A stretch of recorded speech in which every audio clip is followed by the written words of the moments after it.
Sujan Medicare IV fluids manufacturing unit ప్రారంభోత్సవానికి నాతో పాటు ముఖ్య అతిథులుగా విచ్చేసిన తెలంగాణ శాసనసభ స్పీకర్ గడ్డం Prasad Kumar garu, IT and industries minister Duddilla Sridhar Babu garu, స్థానిక శాసనసభ్యులు మల్రెడ్డి రంగారెడ్డి గారు, ప్రకాష్ గౌడ్ గారు, అదేవిధంగా యాదయ్య గారు, చేవెళ్ళ శాసనసభ్యులు, మిత్రులు చీఫ్ విప్ ఫార్మర్ మినిస్టర్ పట్నం మహేందర్ రెడ్డి గారు, మాజీ జిల్లా పరిషత్ చైర్పర్సన్ పట్నం సునీతారెడ్డి గారు, వివిధ హోదాలలో ఉన్న ప్రజాప్రతినిధులు, రంగారెడ్డి జిల్లా collector, Telangana industrial infrastructure corporation managing director Shashank గారు, ఇతర ఉన్నత అధికారులు, సుజన్ మెడికేర్ యాజమాన్యం అందరికీ మనస్ఫూర్తిగా అభినందనలు తెలియజేస్తున్నాను. తెలంగాణ రాష్ట్ర ఫార్మా స్టోరీలో ఇంకొక సక్సెస్ స్టోరీని సుజన్ ఫార్మా యాజమాన్యం ఈరోజు యాడ్ చేయడం జరిగింది. తెలంగాణ రాష్ట్ర ప్రభుత్వం లేదా ఆనాడు ఉమ్మడి ఆంధ్రప్రదేశ్లో 1995 నుంచి మొదలు పెడితే 2025 సంవత్సరం వరకు ఈ 30 సంవత్సరాల నిరంతర శ్రమ ఈరోజు హైదరాబాద్ మహానగరం ప్రపంచ నగరాలతో పోటీ పడే విధంగా IT, pharma, global capability centres, data centres ఈరోజు మనం పోటీ పడగలుగుతున్నాం. ఈరోజు యంగ్ ఎంటర్ప్రినర్స్ సుజన్ మెడికేర్ యాజమాన్యము జర్మన్ టెక్నాలజీని, బిఎఫ్ఎస్ టెక్నాలజీని జర్మన్ నుంచి ఇంపోర్ట్ చేసి సౌత్ ఇండియాలోనే ఐవి ఫ్లూయిడ్స్లో ఒక గొప్ప సంస్థను ఏర్పాటు చేయడము, ఇక్కడుండే నిరుద్యోగ యువతకి ఉద్యోగ ఉపాధి అవకాశాలు కల్పించడమే కాకుండా తెలంగాణ రాష్ట్ర ప్రభుత్వం Telangana rising 2047 next 10 years by 2034 $1 trillion economy, by 2047 $3 trillion ఎకానమీకి ఏదైతే ప్రణాళికలు సిద్ధం చేసినామో అందులో భాగంగా ఈరోజు ఈ మ్యానుఫ్యాక్చరింగ్ యూనిట్ రాష్ట్రంలో అభివృద్ధి చెందబోతుంది. ఈరోజు తెలంగాణ రాష్ట్ర ప్రభుత్వము పాలసీ పెరాలసిస్ లేకుండా ప్రభుత్వానికి ప్రణాళికబద్ధమైన పాలసీలు ఉంటే రాష్ట్రానికి పెట్టుబడులను ఆకర్షించడమే కాకుండా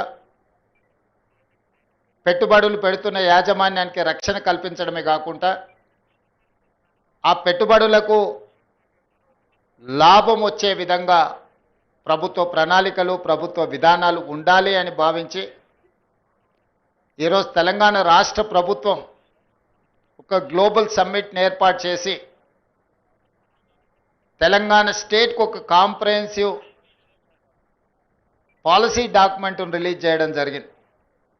based on that policy document, outer ring road inside almost 2,100 square kilometers is called CURE, Core Urban Region Economy. From outer ring road to regional ring road, around 10,000 square kilometers, it is called PURE, Peri-Urban Region Economy. From regional ring road outside to Telangana border, it is called Rural Agriculture Region Economy. So we have adopted 3-layer policy. First layer is CURE, second layer is PURE, third layer is RARE. These 3 policies are Telangana policy. It is going to reach by 2034 $1 trillion economy. by 2047 $3 trillion economy. For that, we need industrial policy, we need energy policy, we need tourism policy, we need endowment, tourism and medical policy. Vishweshwar Reddy గారు లాంటి exposure ఉన్న parliament సభ్యులు ఈ ప్రాంతంలో ఉండడం,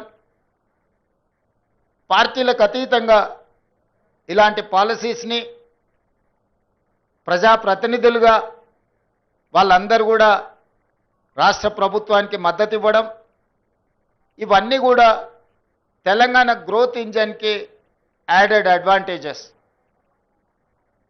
రేపటి భవిష్యత్తులో తెలంగాణ రాష్ట్ర ఆర్థిక వ్యవస్థ ఈ ప్యూర్ మీదనే ఆధారపడి ఉంది.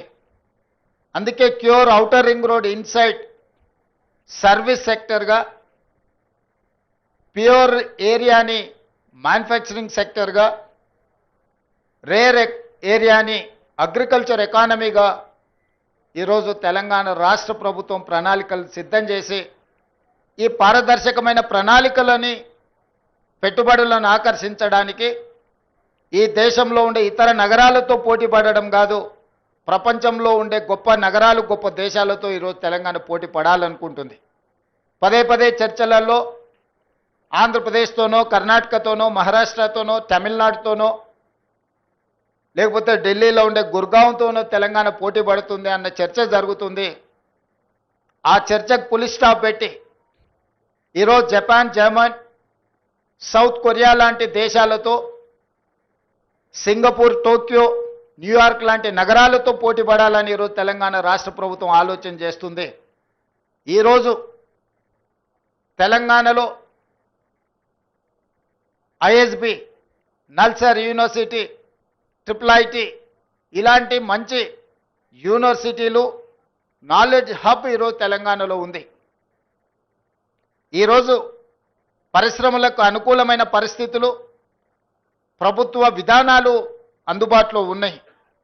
అందుకే ఈరోజు Telangana wanted to rise, Telangana wanted to compete with New York, South Korea or other countries. అందులో భాగంగా ఈరోజు ఇలాంటి యంగ్ ఎంటర్ప్రెనర్స్ ప్రారంభించే యూనిట్స్ని తెలంగాణ రాష్ట్ర ప్రభుత్వము సంపూర్ణంగా మద్దతు ఇచ్చి ప్రోత్సహించి ప్రభుత్వం నుంచి అవసరమైన అనుమతులను సరైన సమయంలోనే వాళ్ళకి ఇచ్చే విధంగా ఈరోజు ప్రభుత్వ విధానాలను తీసుకురావడం జరిగింది. అందుకే ఈరోజు ఇలాంటి యంగ్ ఎంటర్ప్రెనర్స్ ప్రారంభించే పరిశ్రమలను ప్రత్యక్షంగా ముఖ్యమంత్రిగా, పరిశ్రమల శాఖ మంత్రిగా నేను శ్రీధర్ బాబు గారు రావడం, పెట్టుబడిదారులకు ఒక నమ్మకం, విశ్వాసం కల్పించాలన్న ఆలోచనతోని, వాళ్ళని ప్రోత్సహించాలన్న ఆలోచనతోని ఒక సక్సెస్ స్టోరీని తెలంగాణలో రాయాలని ఈరోజు బల్క్ డ్రగ్స్లో దేశంలో ఉత్పత్తి చేసే దాంట్లో 40% బల్క్ డ్రగ్స్ ఓన్లీ హైదరాబాద్ నగరం నుంచే ఈరోజు మనం అందిస్తున్నాము అని అంటే ఇది ఒక గొప్ప విజయం. మన ప్రపంచాన్ని పట్టి ఒక చావు భయాన్ని ప్రపంచానికే కల్పించిన కోవిడ్ వ్యాక్సిన్లో అవుట్ ఆఫ్ 4 కోవిడ్ వ్యాక్సిన్స్ని 3 వ్యాక్సిన్లు మన ప్రాంతం నుంచి, జినోమ్ వ్యాలీ నుంచి, తెలంగాణ రాష్ట్రం నుంచి, హైదరాబాద్ నగరం నుంచి ప్రపంచానికి అందించడం అంటే ఈరోజు ప్రపంచమే మన వైపు తిరిగి చూసే విధంగా ఈరోజు ఫార్మా రంగంలో మనం రాణించడం జరిగింది. సిలికాన్ వ్యాలీలో ఐటీ, ప్రపంచ దిగ్గజాలైన ఐటీ కంపెనీలు ఈరోజు నడుస్తున్నాయంటే ఆ కంపెనీల సీఈఓలు మన ప్రాంతంలో చదువుకున్న వాళ్ళు. ఈరోజు వరల్డ్ బ్యాంక్ చైర్మన్, సిఎండిగా ఉండే Ajay Banga studied in Hyderabad public school. Satya Nadella Hyderabad student, Shantanu Narayan Hyderabad student, Premji Vasu Hyderabad student, Hyderabad public school students.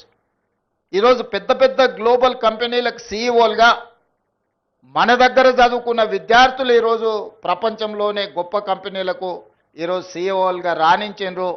ఇది ఒక గొప్ప సక్సెస్ స్టోరీ హైదరాబాద్ నగరానికి ఉన్నది, తెలంగాణ రాష్ట్రానికి. అందుకే ఆ సక్సెస్ స్టోరీని ముందుకు తీసుకెళ్ళాలి. ప్రపంచంతో పోటీ పడే విధంగా మన రాష్ట్రాన్ని తీర్చిదిద్దాలి.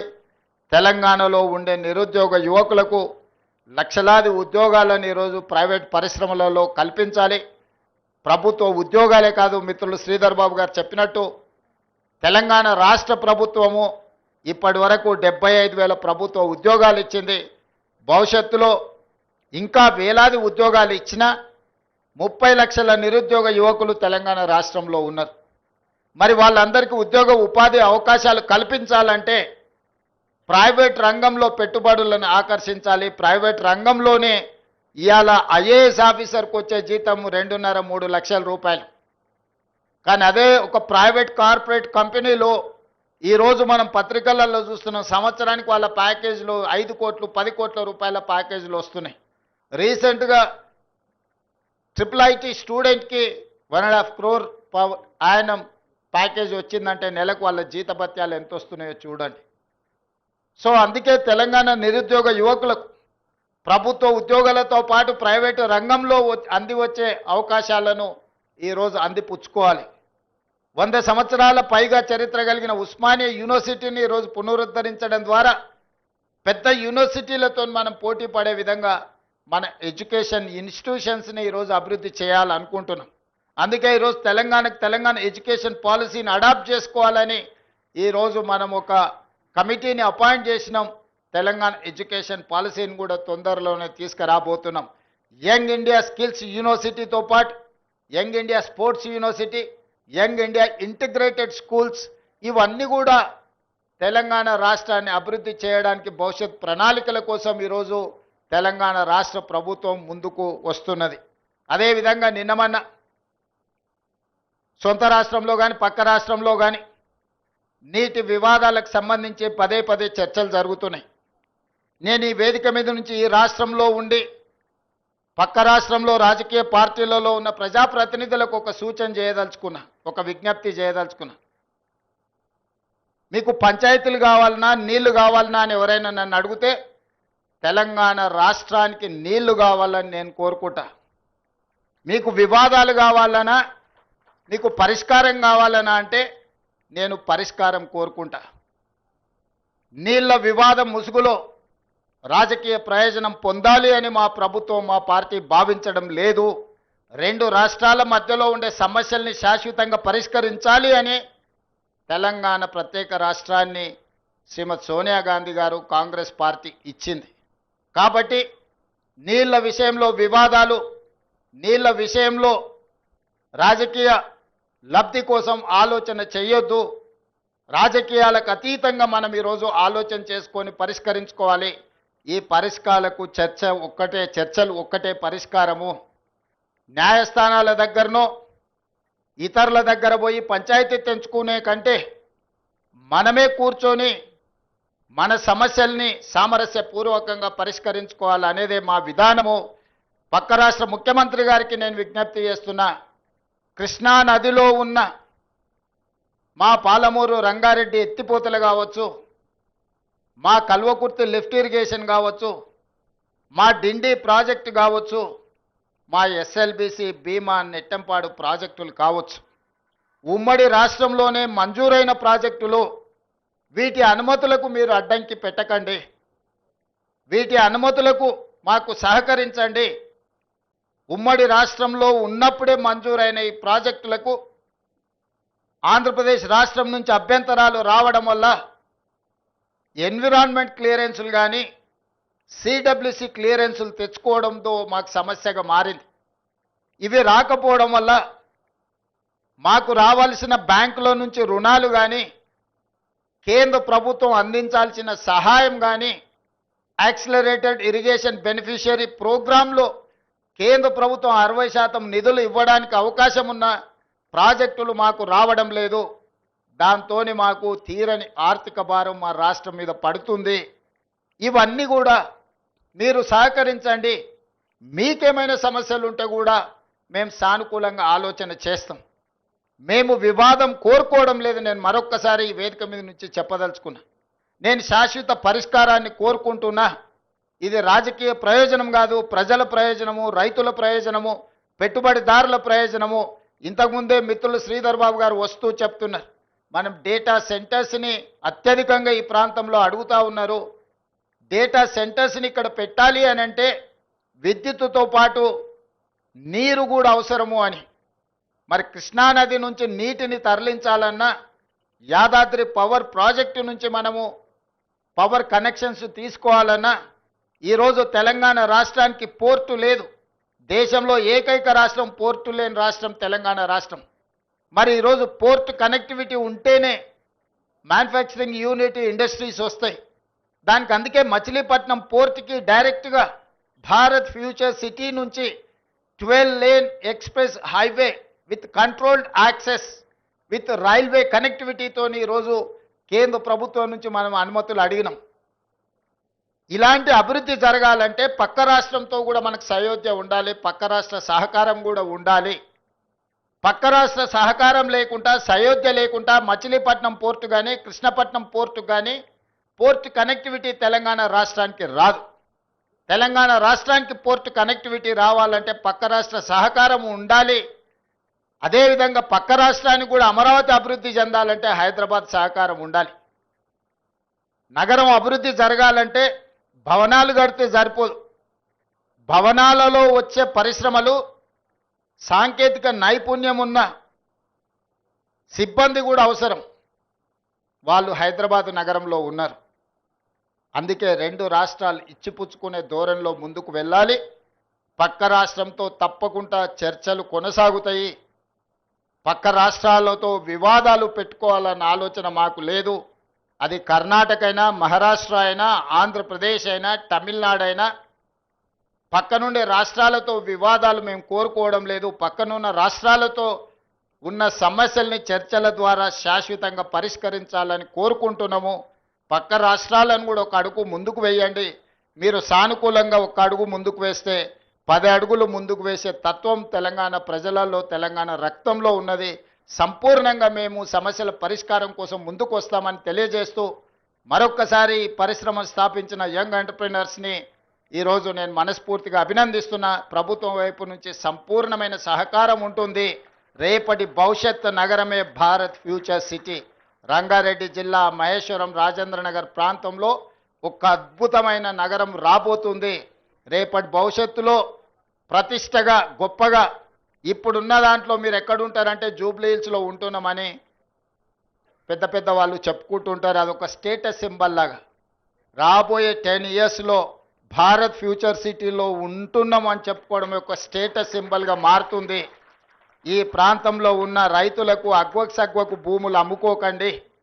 మీ భూముల విలువ తొందరలోనే పెరుగుతుంది. అదే సమయంలో అభివృద్ధి కూడా సహకరించండి. అభివృద్ధికి సహకరించకపోతే ఈ ప్రాంతంలో అభివృద్ధి రాదు. అభివృద్ధి రాకపోతే మీ భూముల విలువ, మీ ఆస్తుల విలువ పెరగదు. అభివృద్ధికి సహకరించండి. ఈ సహకారంతో మీరు, రాష్ట్రము రెండు అభివృద్ధి చెందుతాయి.